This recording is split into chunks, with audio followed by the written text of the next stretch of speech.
Welcome to the Clause YouTube channel. Together, we strive for a safer, secure and more stable world.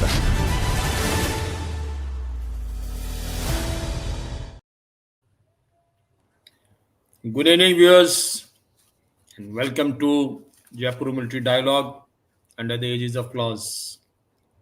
In our couple of last series, we had covered the immediate neighborhood of our country, Bharat, India, and we had also covered the Arabian Sea, implications for that. And now we are now covering extended neighborhood in relationship with our country, India. We start today with the Central Asian countries, and it is our extended neighborhood. It is fast emerging as a hub for energy, security, and connectivity to further on to reduce the cost factor of the transportation. And the countries, basically, there are 5 countries in that, and they are landlocked: Kazakhstan, Kyrgyzstan, Tajikistan, Turkmenistan, Uzbekistan. And they have Russia towards the north, China towards the east, Iran and Afghanistan south, and Caspian Sea, which is to the west. We have, India has got a historical, cultural, and civilization links with these countries, which goes down to Buddhism, Silk Trade route, and after the breakup of USSR in 1991, it became more strategically important to deal directly with them. In relation to that, there have been many initiatives taken by India, namely, which is the important ones are, we have had our Prime Minister Narendra Modi's visit to these countries in 2015, all Central Asian countries region, and strategic those discussions in relation to the economic tie-ups, energy tie-ups have been there, and access through the INSTC corridor is being emphasized in the relationship. It will reduce around 40% of our cost, logistic cost, going beyond that. With that in backdrop, I covering the certain initiatives and agreements which have been signed between India and these Central Asian nations. Maybe it's the solar energy there, rare earth mineral is there. So with that connectivity, first I'll go to, first I will welcome Gen Sudhakar Jee, who is a prominent geopolitical and international affairs expert. And today also we have Brigadier Rajpurohit. He is a scholar, renowned. He is actually a PhD and a doctor in the subjects related to the geopolitical international affairs, and he is a prominent speaker in various forums. So today we have him with us on the discussion. So welcome, Jan Sudhakar Ji, and welcome, Brigadier Rajpurohit. Thank you, sir. Thank you very much. Thank you, Birendra. Good evening. Thank you, sir. Thank you. And thank you, Brigadier Rajpurohit, for being there. So we'll start with Brigadier Rajpurohit to cover the aspects of the important, strategic important cooperation and the present situation which has developed and our relationship with these nations, 5 nations, and the future prospect, the vision, how it will unfold. So with these aspects, I'll request Brigadier Rajpurohit to cover up the initial, the thought process on the issue. Over to you, Brigadier Rajpurohit. Jain, sir, thank you so much for inviting me. At the outset, though international affairs is a very passionate subject with me, Specifically, Central Asian republics, I do not have a great expertise. However, by the general readings and the information that all of us have, I shall attempt to do my bit in giving my fair opinion on the topic. As regards geostrategic location and the relations of India with respect to Central Asian republics, one thing needs to be understood very clearly is that prior to 1991, it was part of erstwhile Soviet Union. And post 1991, all these 5 states that have become independent, they are now touching the western corridors of Eastern Europe.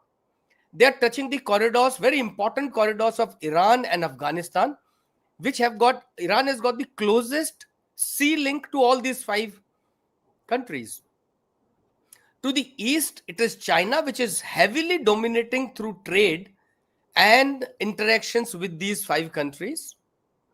And then, of course, India, that has had olden routes, as you said, Silk Route, and the trades existing in with these countries.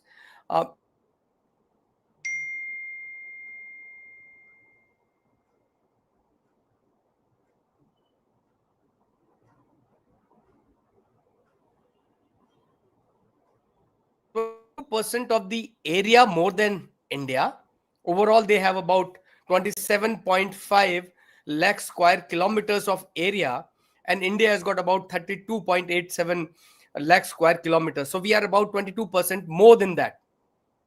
And population wise, they are not even 6% of the overall population of India. It is less than UP. All 5 put together are less than Uttar Pradesh. And if we put them in terms of GDP, you will realize that their entire GDP is equal to either Uttar Pradesh or Maharashtra and Gujarat, individually taken.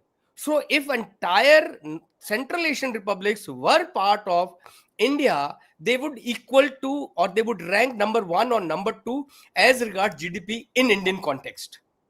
So when you do this territory versus the population ratio versus the growth rate, you find that India, despite having very high population, very high GDP, has got a lot to interact and trade with these countries. And especially if we recognize, we need to understand that Kazakhstan itself, which is the largest, almost 19.6 lakhs million population is there. It is barely equal to the population of Haryana, and it is almost 1/73 of total Indian population. Or if I may put it in other terms, it is just to give you a context before we really get into the relations and how we can progress this. We find that Kazakhstan has got a great amount of natural resources. It is in fact the 4th largest. Whereas in terms of trade, you find that we barely have 2 to 2.5 billion worth of trade with them. Whereas China has got more than 25 billion worth of trade annually with Kazakhstan. So China is overwhelming by almost 10 to 15%. And if you take overall combined entire Central Asian republics, China trades more than $70 billion worth of annual trade with these countries, with respect to about 2.5 or $3 billion worth of trade that we do. So it's a massive disparity. Take the 2 eastern states, Kyrgyzstan and Tajikistan. Tajikistan has got great amount of potential in terms of natural gas. This natural gas, which is there in Turkmenistan and Uzbekistan combined together, can give India almost 270 years plus of the natural gas requirement of our country. Whereas our existence in both these countries is minimal. The number of exchange of people, the number of trades that we have, amount of trade that we have is highly negligible. So there is a lot that we can do with respect to these countries, even with respect to, say, people to people contact. It has all started, I think, with Modi ji going to these countries in 2015. And thereafter in Shanghai Corporation meeting, once we met and the they have taken off with relation to improving the relations with these countries and seeking more interaction for betterment of both ends. And therefore, the future that I look towards it, that we need to be very specific towards these countries. Remember, the southern two countries, Tajikistan and uh, Turkmenistan, they are they have territories alongside Iran, Afghanistan, part Pakistan, and then China. And China has got a great influence. So if you take the strategic connotation with respect to Indian relations with China, India's relations with Pakistan, and the strategic location of these five countries, I think there is a lot that we need to do strategically in geostrategic terms. With respect to geopolitical and geoeconomic terms, again, the moment you lay emphasis on the geostrategy, the other two things too will fall into place. And therefore, I foresee a lot of interest from Indian side is required into these regions. Thank you, sir. Over to you. Thank you, Jeevan. Very aptly brought out the issues related to these Central Asian five nations which are there. And it is per se that the location of these countries is very important. The rare earth material what they have, again, that is important. And then when you look at them, not as a size, but I would say as five nations which are there landlocked, and our relationship with them, there are two three issues which come up which you have brought out, like the future requirements, what is required to be done, and the present policy of the government, visit of our prime minister to these nations in 2015. And probably the factor which comes into play is the influence. I'm not saying the growing influence of China, but influence of China. And they being the neighbors, probably that takes some little bit of things which are going on. Uh, in this travesty, what is important is that we have to look at our extended neighborhood. Probably the one factor which comes into play is the status of Afghanistan as of now, and with Afghanistan, our relationship which are on the way on the upswing as of now, and then connectivity to these nations. I feel that the rare earth, the trade percentage which is there, which needs to be improved, and important strategic importance of these nations. It is in particularly in the today's world scenario. If you look at that, they are something like when we say Central Asian. So it is something a leapfrogging and going to them, and beyond that, beyond Central Asian region, as you go beyond towards, say, Europe, or you go towards other side, that issue is very important, and it needs to be seen with the developing world order and world scenario which is coming up. They, to my mind, make a formidable and a very important countries, block of countries for our nation to interact, and try to have a relationship which is beyond the economic thing. It is people to people contact, and the most important thing which is there is our relationship with them goes down thousands of years, which is important. I think Buddhism is one very, very connecting thread which is there with them, and the cultural ties which are there, that still connects irrespective of the form or nature of the government in the nations it is there. And with this, I will request Jan Sudhakar Jee to cover the situation, the present situation with these nations, and our development post 2015 after visit of our Prime Minister to these five nations, and in coming times, what is going to happen, keeping in mind the present scenario in the world. Over to you, Jan Sudhakar Ji, sir. Yeah, yeah. Virender, good evening. Thank you once again for inviting me for your show, Jaipur Military Dialogue. And it's very heartening to see one of the cerebral senior officers with us, Brigadier Rajpurohit. I wish and pray that he contributes more to this platform in order to leave behind something for the posterity, because each one of us are doing great. But what matters is what we leave behind for the future. And for a torchbearer like Jivan, I have full faith that he is going to take it forward along with Brigadier Birendra. I hope I am not. I'll uh, just follow you and Brigadier Virender, sir. And Jeevan, you are also part of that. Thank you. Thank you, Jivan, sir. you managed to. Yeah. I was long, since long I have been waiting. When is Jivan going to come? When is Jivan going to come? He is the real person who is going to actually add on, make value addition.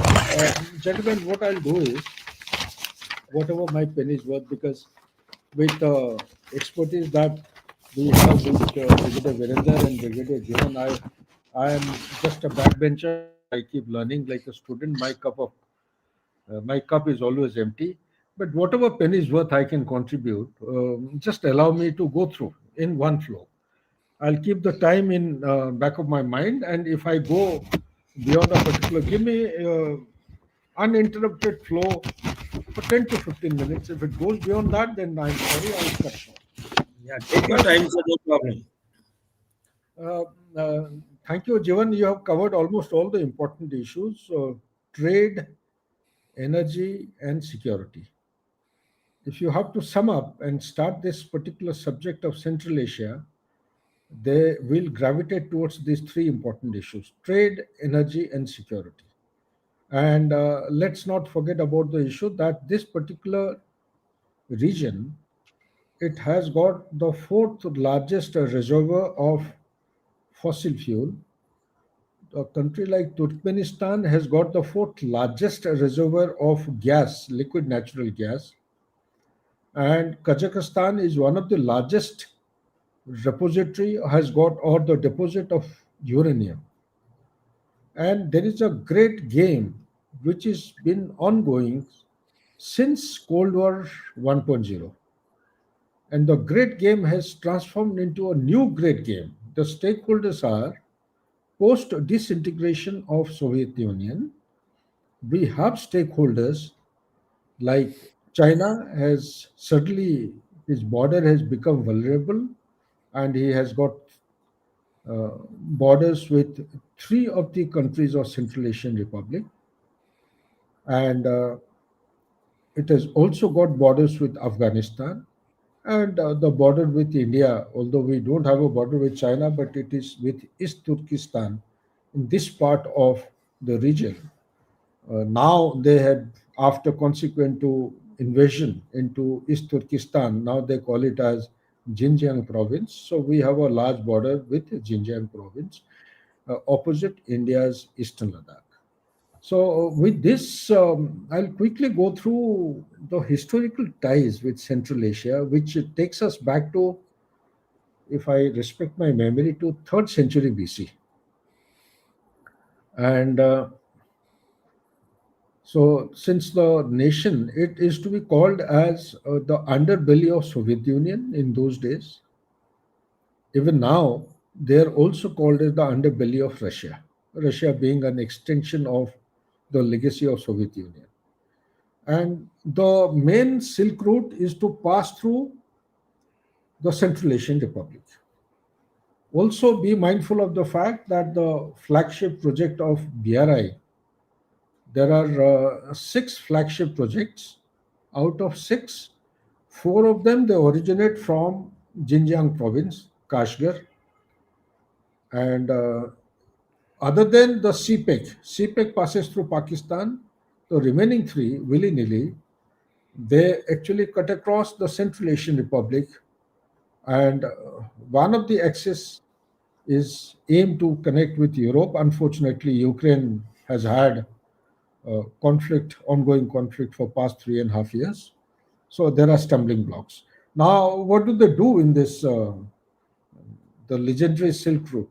What they used to do in the past is to transport goods like silk, textile, spices, and but importantly, This became a kind of a transit point of thoughts, ideas, religion, and philosophy between the Indian subcontinent, China, and towards the European.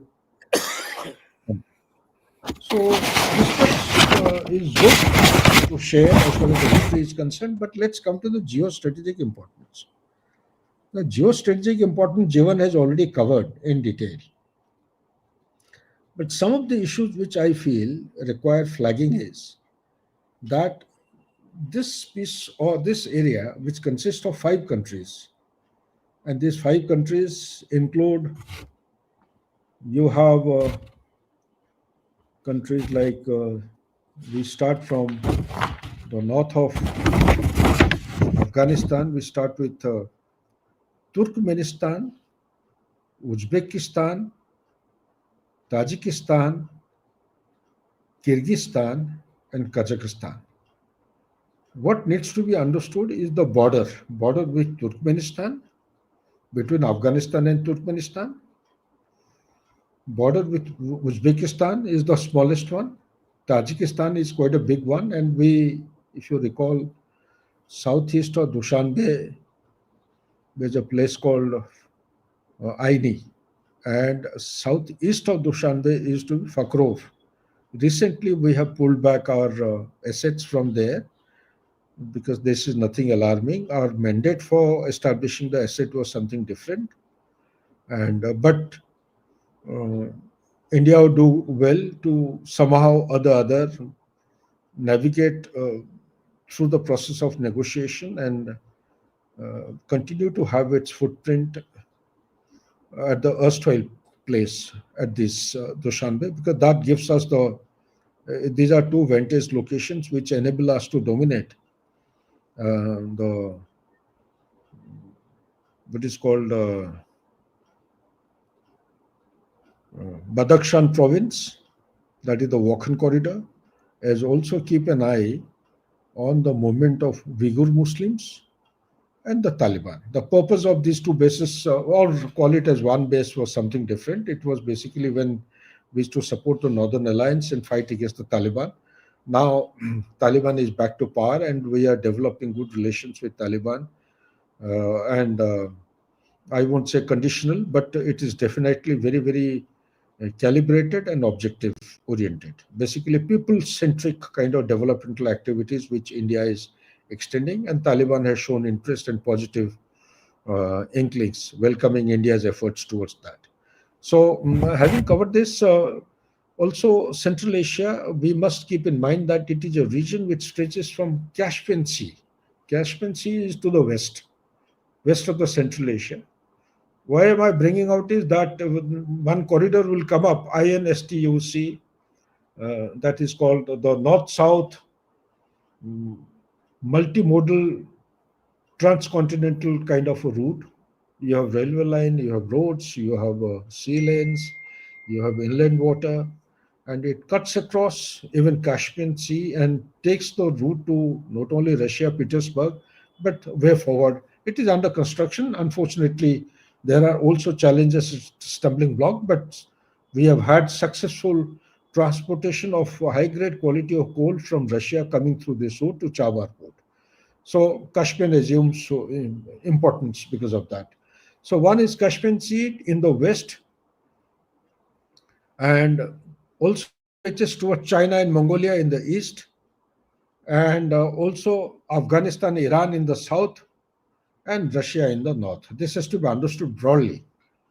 Only then we can actually, correlate. The region also consists of the former Soviet republics that I have covered, and most important thing amongst these 5 countries is that the Central Asia, it has been the pivot, it has been the center of attraction for major empires in the world, which includes Russia, China, Europe, and US. I wouldn't be wrong to call it as, although not like Afghanistan or Pakistan, to large an extent, you can very well call it as a crossroads to Asia, Europe, Russia, and these kind of things. And there has been a great tussle to gain control over the Central Asian countries. Now, for the layman to understand, the energy deposit is so high and the quality of the fossil fuel is so of a very high grade quality. Prior to disintegration of USSR, almost all the pipelines they used to be facing due westward supply of flow of oil. But consequent to disintegration of Soviet Union and China having come in a big way, in early 2000, China had just about 1 billion. Today, I am given to understand the latest statistics says it is more than 30 billion. Needs to be corroborated. I don't agree with this figure. Just 25 years, it has reached a trading capability, and all the pipelines, all of them without any exception, instead of flowing to the west, they have started flowing to the east. Plus, there is a huge tussle. There is a strategic rivalry going on between Russia, China, and USA in form of BRI connectivity projects, in form of dominance in terms of welfare activities, in form of dominance in form of reaching or having access to the people-friendly activities. Now, having seen this, we also need to keep in view that there is a wide array of interest which I have covered: security, energy, economic opportunities, and it is the land bridge between Asia and Europe that has to be understood. It makes the geopolitically axial for India. Security, stability, and the prosperity of Central Asia is imperative, in my opinion, for peace and economic development of India. We'll cover as to how these aspects are willy-nilly are relevant and important. India and CAR, in short, we call it, they share many commonalities. I have been to two of the countries, and it was very heartening to hear them singing Hindi numbers, old numbers. And none of the weddings in Central Asian Republic is deemed as complete unless they have specific numbers in Hindi they played during the wedding.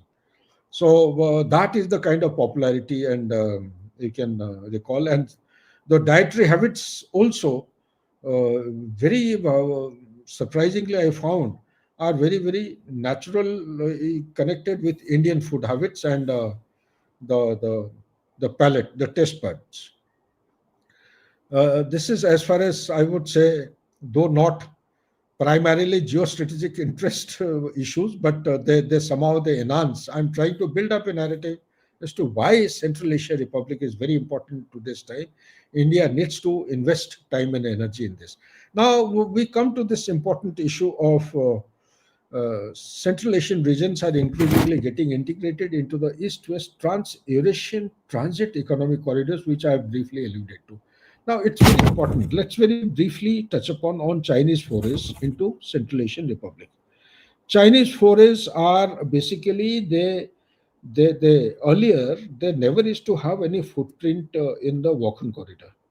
Wherever the line passes, it's around a couple of kilometers from that particular line, the border between Afghanistan and China, or East Turkestan, earlier East Turkestan and China. They have already done a fencing. Fencing is over a couple of kilometers exact, I don't remember. Along the fencing, couple of kilometers towards their side. Earlier, they used to have a complete strength of the border policemen, BDR they used to call. Now I believe the strength has gone up from one company to almost more than one battalion. Now, why are they concerned? Why have they fenced the border? They have fenced the border because the biggest threat in China is the internal threat of internal implosion or the implosion within, and Xinjiang province is a major threat. So, though they have to a large an extent, they have been able to control the threat from Uyghur Muslims, but even now, the potential of these Central Asian Republic countries posing a danger towards implosion inside China, particularly Xinjiang province, is pretty high. So they have, and they used to pass through the walk-in corridor. Now the walk-in corridor is been fenced and dominated by Chinese troops. Second thing is the CPEC passing through Pakistan is becoming very, very troublesome and violent because of Balochistan, because of you have Tehrik Taliban Pakistan, or E-Jihad, an outfit from Tehrik Taliban, because of Pakistan occupied Jammu Kashmir, the unrest and the civil war like of situation. So they have already carried out the survey of Wakhan corridor. The alignment also has been demarcated through which they wish to build an extension of the BRI, the CPEC, through Wakhan corridor, running right up to Kabul. And from Kabul, it will be joining. They have a copper mine around 40 kilometers away from Kabul, Aini, which the contract of which they signed with Taliban way back in 2008. From there, they intend building up this particular connectivity to Turkmenistan border. And Turkmenistan border, they want to establish that drilling machine to harness the gas, develop pipeline. Pipeline is under construction as per my latest input, which I have just got. They are also planning to build a railway line, connect it with either Wakhan corridor, the new BRI, which is yet to be developed, or through Peshawar, coming up to the CPEC corridor along the Karakoram highway, then Khunjara Pass, and from there on to Kashgar. And from Kashgar, they wish to distribute it to China, the mainland. This is what the outline plan, they're working for it, and I'm given to understand, I have reasons to believe that China is definitely diversifying, looking out for multiple options. Badakhshan province in Afghanistan, it has got Wakhan corridor, like I have already indicated.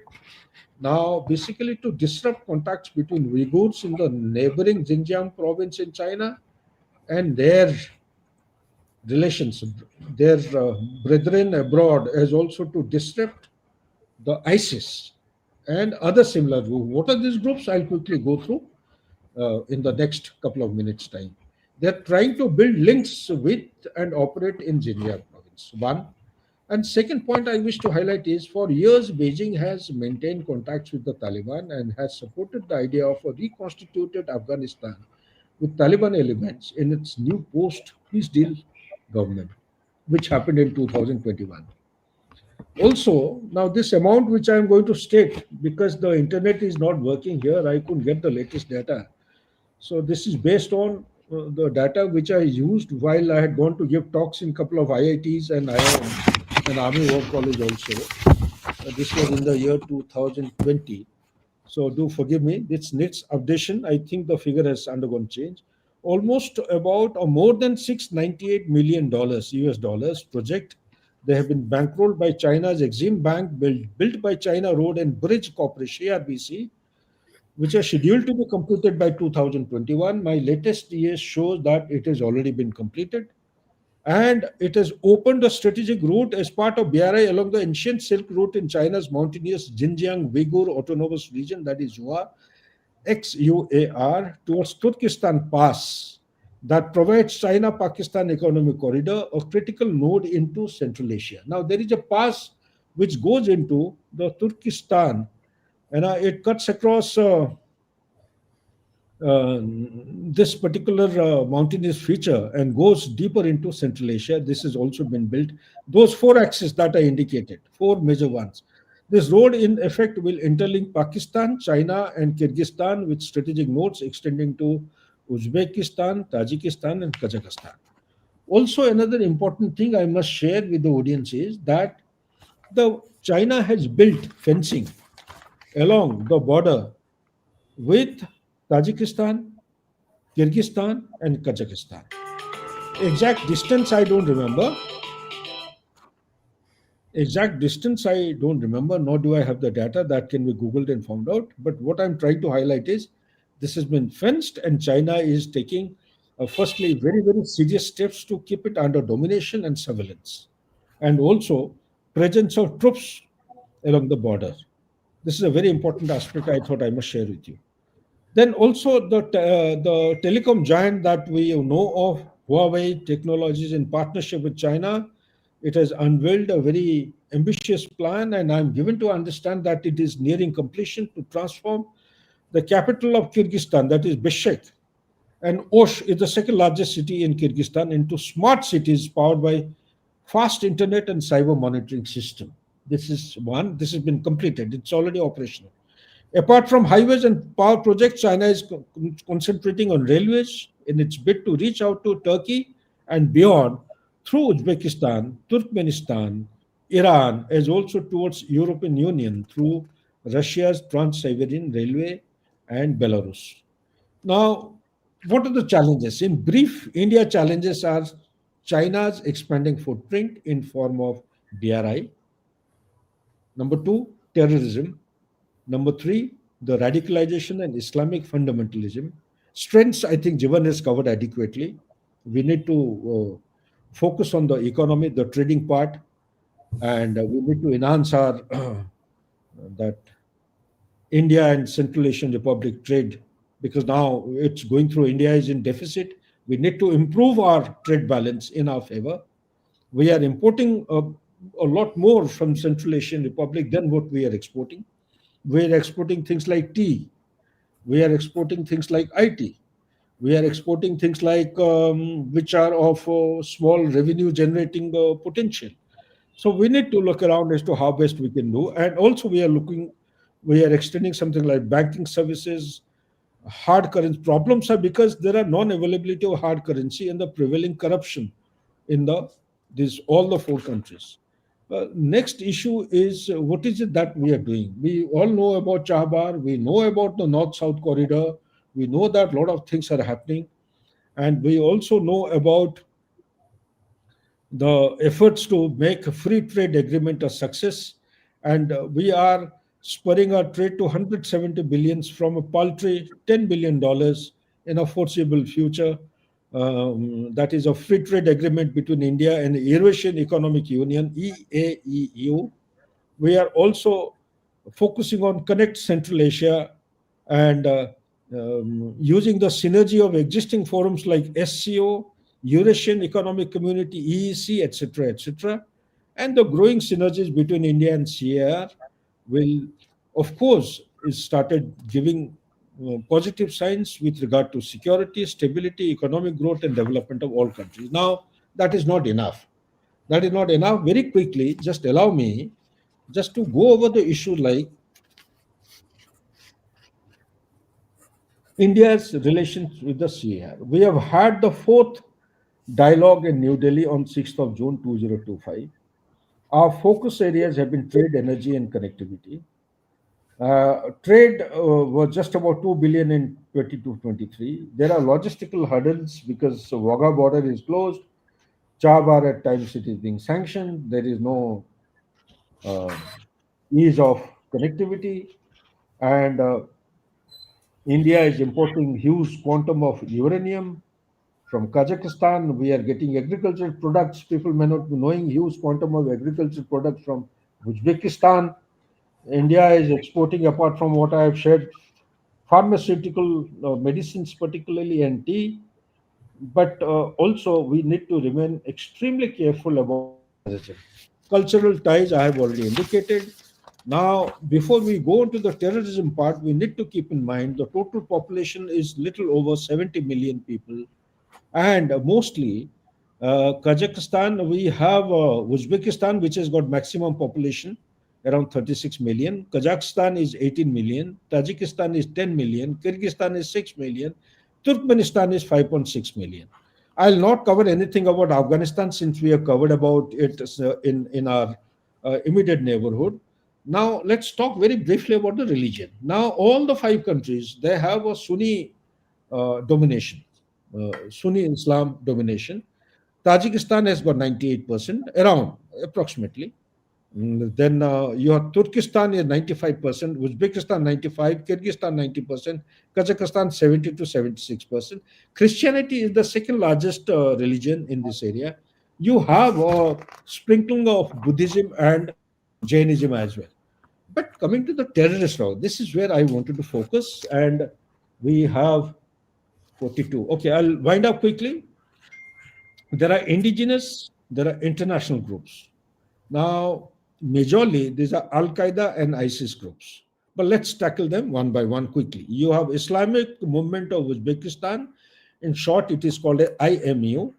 It is the primary threat. It is the main threat. And it is aiming to overthrow Uzbeki government since long.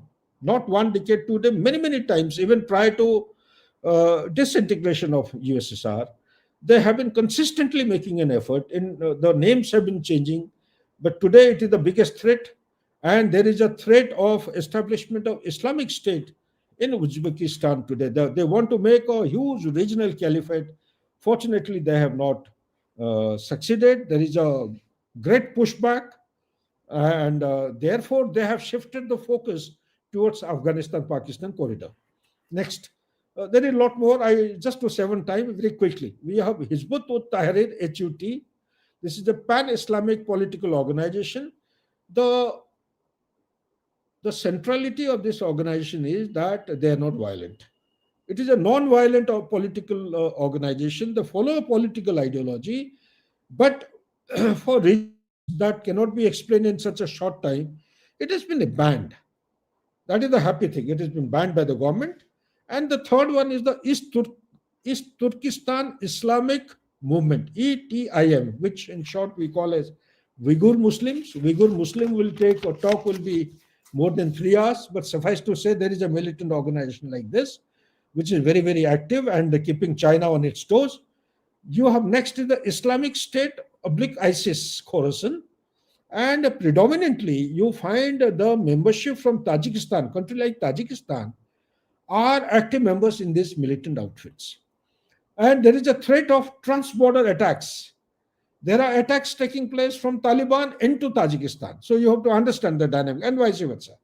And lastly, you have Al-Qaeda and Taliban. You know it, they're active in the Afghanistan and Pakistan corridor.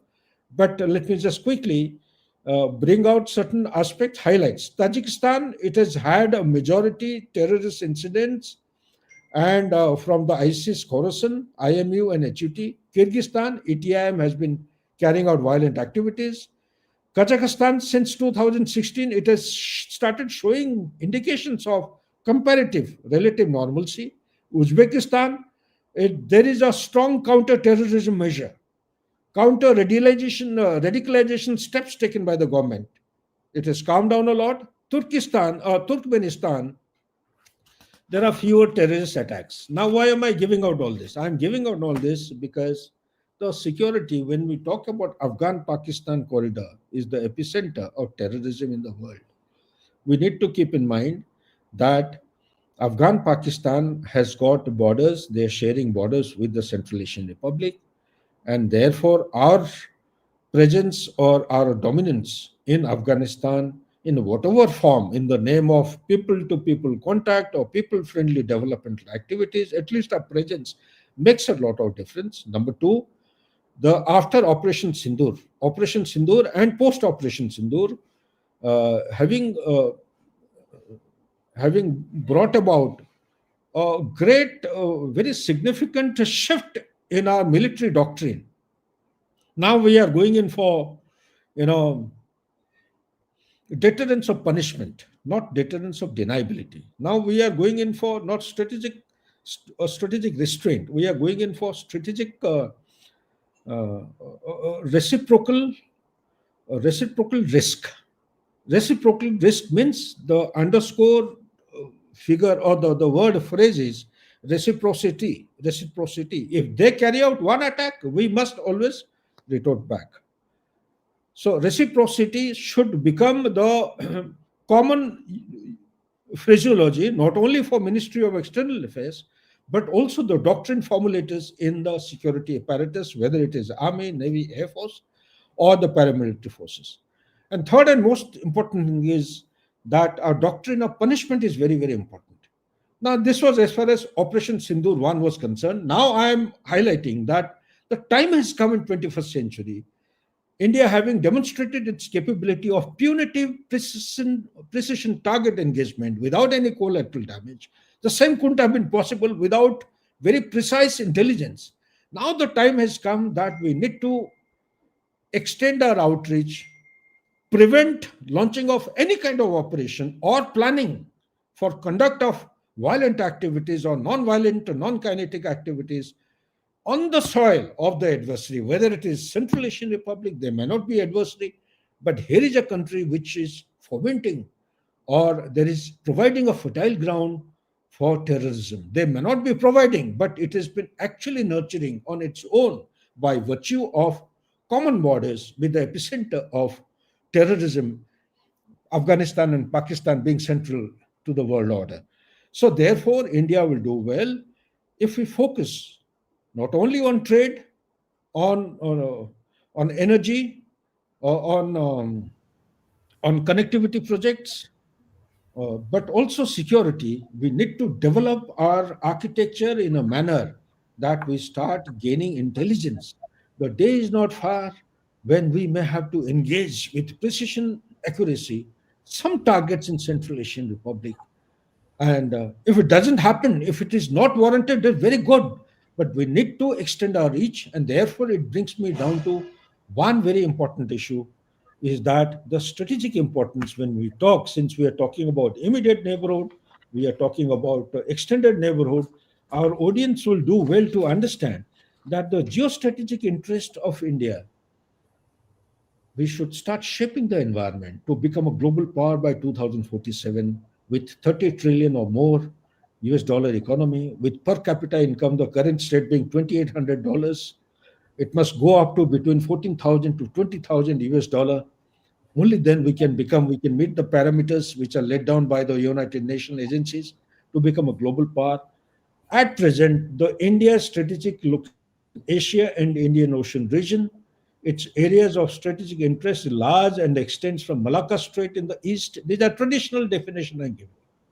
Malacca Strait in the east to the Persian Gulf and the Red Sea in the west. From the Central Asian republics in the north to the Indian Ocean in the south.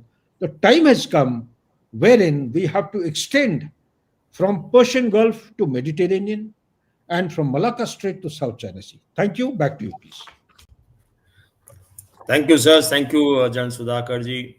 And you have covered the important aspects which are required for the Central Asian nations, our relationship with them, and yes, the challenges which are there, which is very important to be addressed. Uh, in this, you had brought out a very important aspect of the terrorism and the idea of people trying to have an Islamic state. That is that is one issue which needs to be addressed at the appropriate place.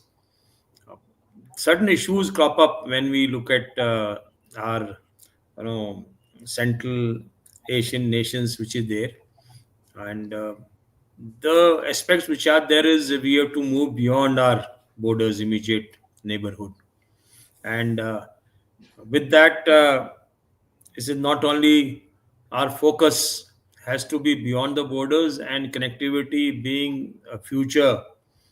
We are looking at a future on a rising economy which is topping the world. And yes, along with that, two pillars which are the economy and military supremacy is required to be maintained. And the third aspect is strategic alliances with the various nations. I'm not saying the like-minded. It has to be with various nations because nations are permanent. The locations are there. The geographical locations is also very important. So willy-nilly, when you look at the Central Asian nations, two issues which come up very prominently is that they are have one is they have access by China, Iran, and Afghanistan. That needs to be addressed, and the relationship, particularly with China and Iran, is one which is there. The ingress which is being made. Afghanistan, we have trying to have a better relationship. So that aspect is the one which will also shape our future relationship with these nations. In this, the five nations, what they have, the requirement comes is that we should have more of economic alliance. That is one. Second issue is people to people contact is very eminent and required to be regenerated. So imagine how 2000 years back Buddhism had gone there and we had a culture and other links with them. So that issue needs to be rekindled.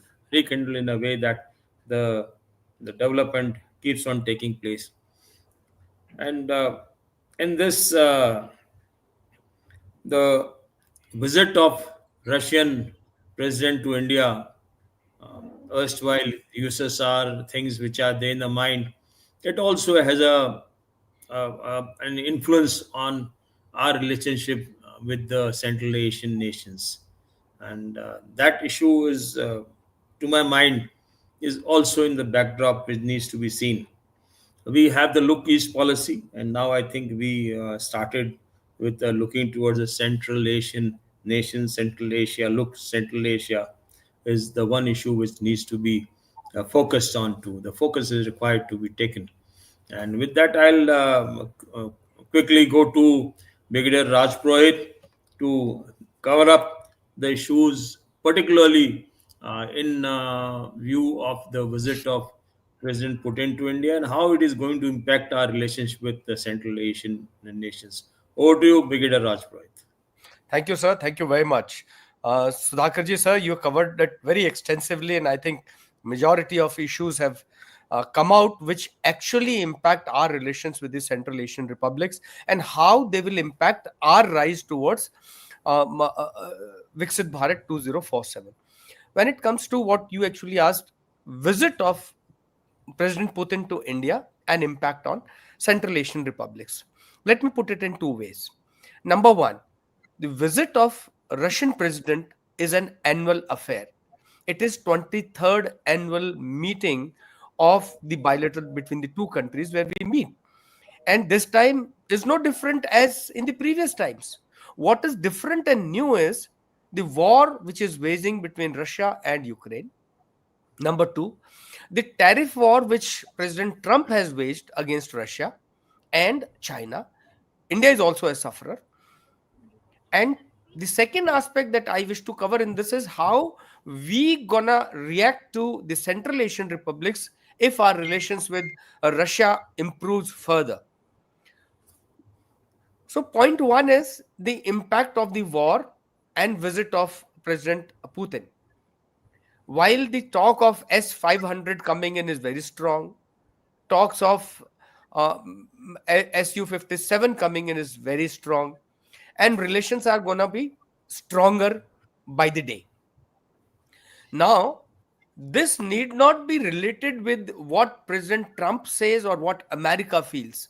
Our relations with America with respect to strategic defense or economics are between Russia, between America and us, bilateral between the two countries. Similarly, we with Russia are on bilateral terms, and India wants to retain its sovereignty. And if we have to maintain, we are free to do that. In that context, the visit of President Putin should not be taken as we siding with Russia or we going against the Americans. If you recall statement by Mashimar, he made a very clear statement that this is a very crucial point for India. And this crucial point is the criticality of maintaining a very fine balance between India tilting towards America or towards Russia. Now, this critical, I would call it strategic balance that India has to now exhibit. And once that is maintained, I think the rise of India with respect to multipolarity existing in the world would find suitable place for India in the Committee of Nations. And therefore, the Russian and Indian relations are going to go stronger. That is one, I think it's a foregone conclusion with everyone. Russia's got adequate influence in the Central Asian republics. The trade relations are equally strong. The impact is still there. The language spoken is still the same. However, the population, religion-wise, is different. And therefore, the game comes into play with respect to Uyghurs in China, with respect to Muslims in Pakistan, Afghanistan, and the groups and what Jal Sudhakar Jee explained in terms of terrorism. Now, when it comes to India and Central Asian republics, remember, these all are 5 independent countries, and India and these countries are free to foster their relations the way both the sides want. And since our relations with Russia are going to be stronger, our relations with the Central Asian republics are improving. So I find a similarity or a simile in a parallel relations. The way we grow with the Russia, our relations with the Central Asian republics would also go stronger. What is important in this context is, what is it that Central Asian republics can take from us, and vice versa. And when you look at the entire thing, it is the butter versus the gun. And at this point of time, both are very important. And if I look at it very sensitively into the issue with respect to the visit and our relations with the Central Asian republics, I would prefer towards tilting towards the butter. That means our economic relations with the Central Asian republics. If we continue to strengthen these relations with a strategic security balance, I think we would do a reasonable job in continuing our relations in a very balanced manner, both towards Central Asian republics and the Russian Federation as such. With respect to America, we follow an independent policy altogether, and none of them are impinging on each other's arena. And therefore, they're all parallel plays that are going around, be it defensive, be it energy, be it diplomacy, or the economy at play. And in conclusion, I would say that if we have to understand that the visit of Russian president is good for India, we also need to understand that all these 5 countries which are very strongly landlocked, and the third I would like to include, though not part of Central Asian republics, is Mongolia. And all of them need a port. The closest ports available are Bandar Abbas and Chabahar ports in Iran. The second closest is Mumbai. And remember, the flight from, say, Uzbekistan to Chennai is barely 3 hours. So is our flight towards Singapore and UAE. Therefore, if you see the entirety, we become the central focus in providing the best options for the Central Asian republics. In case you want to look towards what Sudhakar Jee said, and the BRI and the multimodal transport systems that are available, remember the minimum distance to a port in China, whether it is Guangzhou or east of Shanghai, it is 4,000 to 5,000 kilometers. See the disparity. And therefore, if we are able to maintain good relations with Iran, Afghanistan, we have our own system in place, we have good relations with Central Asian republics. Imagine we can secure the energy requirement, natural gas requirement for next 3 centuries for India. Uranium, which is another impactful aspect, which is available with Uzbekistan, we can have it for, say, next almost 15 years of it. The challenge now is increasing the diplomatic efforts, increasing people to people connection. We barely have 500 to 700 students of any of these countries studying in our country, and we do not have more than 5,000 to 8,000 Indian diaspora in any of these countries. And as compared to America, if you see, we have more than 2 lakh Indians out there. It is only 1% of trade that we are doing with the UAE with respect to Central Asian republics. So, and therefore, this minimalistic trade has to improve drastically. People to people relations have to improve tremendously. And with a security balance, we can improve our relations in a tremendous way, and it does not impinge our relations with the Russia or America. And therefore, even if we convey the aspect of, say, SCO, where Russia, China are also part of it, some of these Central Asian republics are part of it, and therefore, if the entire conglomerate works towards a common goal, we can look towards 2035, 2040, and ultimately 2047, where we have very strong presence in Central Asian republics, and India rises to a great status that we want to.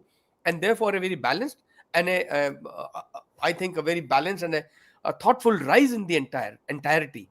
Another difference that I would like to mention before the time is over is the type of government. See, majority of the Central Asian countries are presidential form, and two of them are highly autocratic presidential form. We have a democracy which is open, liberal. Uzbekistan, Kazakhstan are the countries which are acceptable.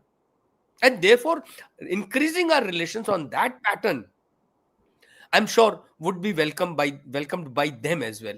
And therefore, I see a very positive association of visit of President Putin to India and our improving relations with the Central Asian republics. It is only the political willpower of India that can take the relations to that far. Thank you, sir. Over to you. Thank you, Brigadier Rajpurohit. And the issues which you have brought out are relevant with the backdrop of visit of President Putin. Willy-nilly, it impacts our relationship under the undercurrent, I would say, across the world. And the Central Asian nations which are there, they form part of that.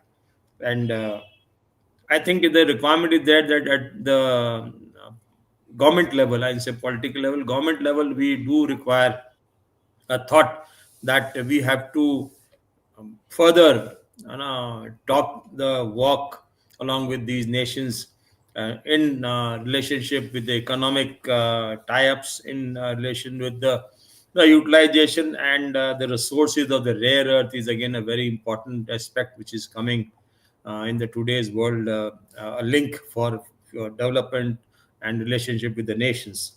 And it is the growing influence of India in the world is the one which is today catching up with everyone. And that is one issue which obviously other nations also feel to be associated with India. That is also an aspect. And again, it is the issue where we look east, we should also look towards the Central Asia also. That is very important. Though we have the mechanism into place, and a thought process is required that further development needs to take place. It will also counter various issues which are cropping up there, like the terrorism coming up, the influence of China that needs to be, you know, influenced by us. I'm not saying control, influenced by us with our resources available. Refocus is the requirement. With that, I come to the end of this session, a very fruitful discussion on our the neighborhood which is there, extended neighborhood which we have covered today. Though it is a very less time to cover all these 5 countries, every country requires at least 10 to 15 minutes. We could have gone for 2 hours discussing each and every aspects with those particular countries. Aptly brought out the system of the government there, how to deal with them. The influence of the terrorism is there, influence of the neighboring countries there, the influence, the connectivity with them through the beyond the earlier routes, and the proximity to the ports is there with Chabahar, and that needs to be exploited. So India has a lot to do in the Central Asian region, and the influence of India is developing, and probably people also look up at India, and they require assistance in their own development. With that, I thank the audience and General Sudhakar Jee and Brigadier Rajpurohit for being part of the today's important discussions. There are certain suggestions and questions, I think, which are not so, which we have covered, but they are not related to the topic, so we will not take on those questions. I request the audience to have the questions which are related to the discussion of the day. With that, thanks Yuvraj for being in the backdrop and looking after our technical needs. I think Yuvraj is on leave, someone else is doing that. Thanks a lot, Klaus, for Jaipur Military Dialogue discussions. And with this, I sign off. Jai Hind till we meet again. Thank you. Thank you, Jan Sudhakar Ji. Thank you. Thank you, Birendra. Thank you, Jivan. Thank you so much. And well done and very well covered. Keep it up. Thank you, sir. Thank you very much. Jai Hind, sir. There are issues which I could have covered, what India initiatives are taking, but we'll cover it later. Thank you so much. Next time, sir, we can do that. Thank you, sir.